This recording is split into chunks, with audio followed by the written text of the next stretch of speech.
Hare Krishna. So today we are reading from Bhagavad Gita, sloka number 3.17. So basically chapter 3, sloka number 17. And we are on a very important theme. So all the speakers have been consistently speaking to you on a certain theme. So who can tell me what theme is that? What is the theme? Do you see a common thread in the last week or so in the shlokas that we've been learning? Chanting. Chanting. Okay. Self-realization, Mataji. Self-realization. Okay. So basically, all shlokas in the last few days have been centered around tolerance, tolerance and equanimity. Okay, so today specifically the shloka that we are going to discuss, chapter 3, sloka number 17, details out how a person is when he or she is in equanimity. So, what does equanimity mean? Does anyone have any idea? Maybe you can type or you can say, what do you understand from the word equanimity? Equal. Equally balanced towards the spiritual and the family. Okay, yes. Once you have Equanimity. a higher taste, you don't get disturbed by the dualities of the material nature, Great. material life. Yes, yes. When you Nice came answers. in And try to mentally cultivate And that higher different, taste. happiness or distress, if you are same in Happiness and dishes happiness were the or same. distress. Very nice. Yes. This one is very Handling true. difficult situation. Handling difficult situations, we're always sober. Yes, very nice answers, all devotees. So, yes, equanimity means being balanced in spite of anything, right? In spite of having mental stress, uh, always striking a balance, always being sober, not being bewildered by the different dualities, happiness, distress, victory, defeat. So being equal in all situations. Okay, so now let us take a look at the shloka. ॐ नमो भगवते वासुदेवाय ॐ नमो भगवते वासुदेवाय ॐ नमो भगवते वासुदेवाय. Chapter 3, text 17. यस्त्वात्मरतिरेव शद् यस्त्वात्मरतिरेव शद् आत्मतृप्तश्च मानवः आत्मतृप्तश्च मानवः आत्मन्येव च सन्तुष्टस् आत्मन्येव च सन्तुष्टस् तस्य कार्यं न विद्यते तस्य कार्यं न विद्यते. Okay, so let's take a look at the shloka. Okay, so the translation and the explanation has been very wonderfully given by Srila Prabhupada. So the first line, Yas Twatma Ratir Eva Shad. Atma Ratir. Atma Ratir means one who takes pleasure on oneself. Okay, Atma Triptascha Manavaha. Atma Triptascha Manavaha. Manavaha. Okay, so the goal of the human life is self-realization. Atma Triptash, self-realization. Cha Manavaha, the goal of the human life. Okay, next line. Atmanyeva cha santushtas. Okay, Atmanyeva cha santushtas.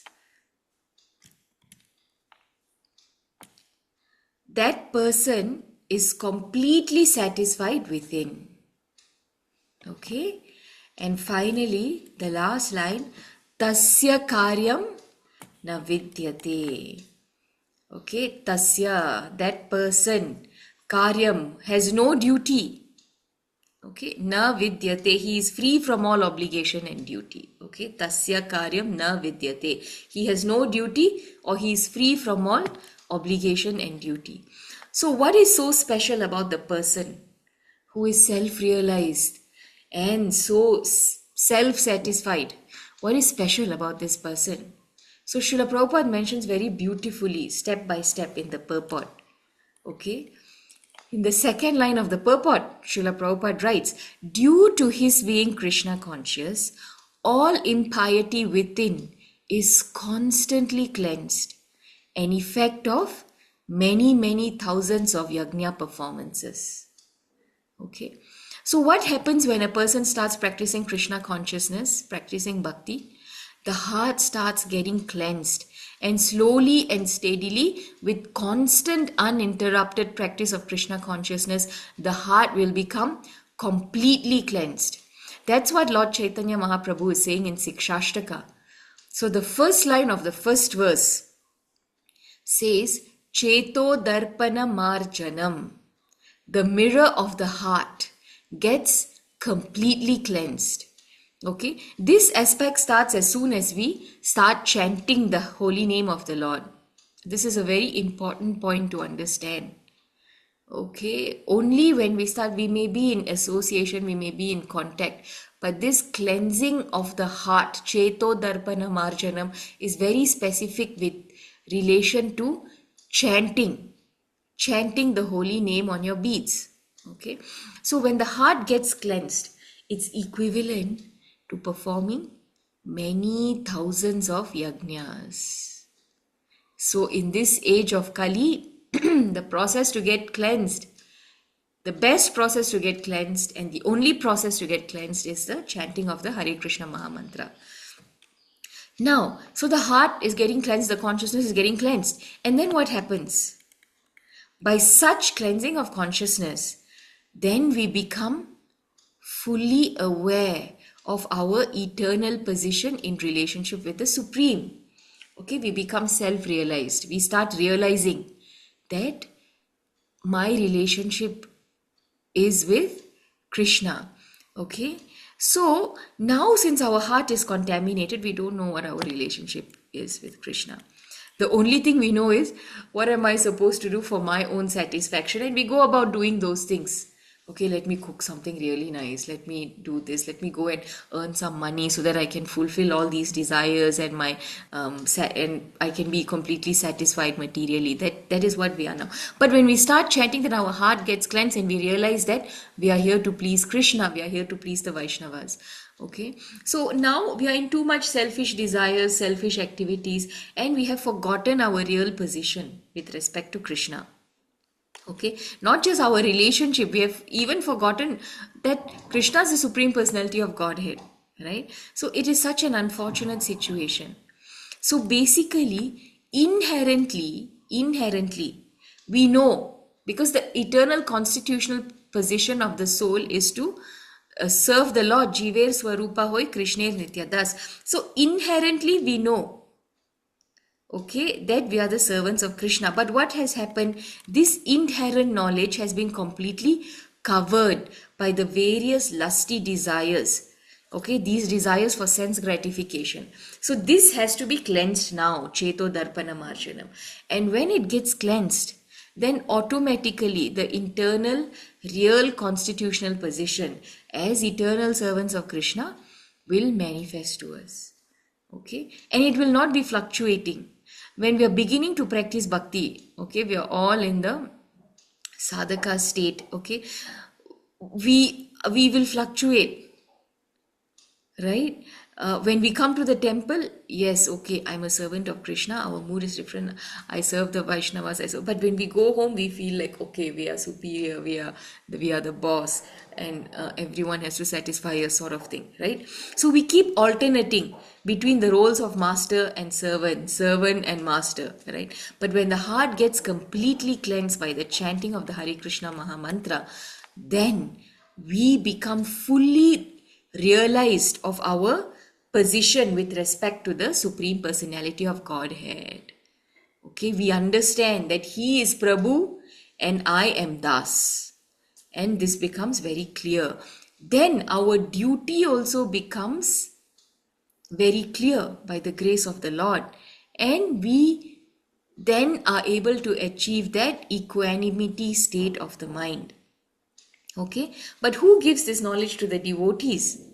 Okay, that you have to cleanse your heart, and once your heart is cleansed, then I am easy to approach. Who gives this knowledge? The Lord Himself. If we look at some of the shlokas that we have studied, chapter 10, sloka number 10, Tesham satata yuktanam bhajatam priti purvakam dadami buddhi yogam tam.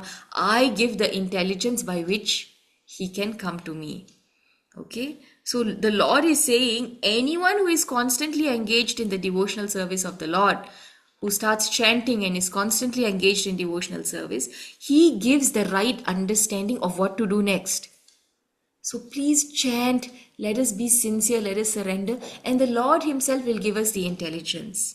Okay, what intelligence is this? The knowledge of self-illumination that we were discussing in this shloka. The Lord Himself gives it, right? And in the very next sloka of chapter 10, sloka number 11, the Lord says, Tesham evanukampartam aham ajnana jam tamaha. So for that devotee who completely engages in my service, I give him special mercy. Okay? Tesham kampartam aham ajnana jamtama. I nashayam yatma bhavasto jnana deepena basvataha. Nashayam yatma bhavasto. I will destroy all ignorance by jnana deepena basvataha. I will light the lamp of knowledge in his heart and remove all the darkness. So Krishna is clearly telling us what to do and what not to do. So when Krishna is giving directions, what is the need of all these other obligatory duties? The biggest obligation that we have is that we are part and parcel of Krishna and we have to serve Krishna. When we do that, everything will be very nicely taken care of. Okay?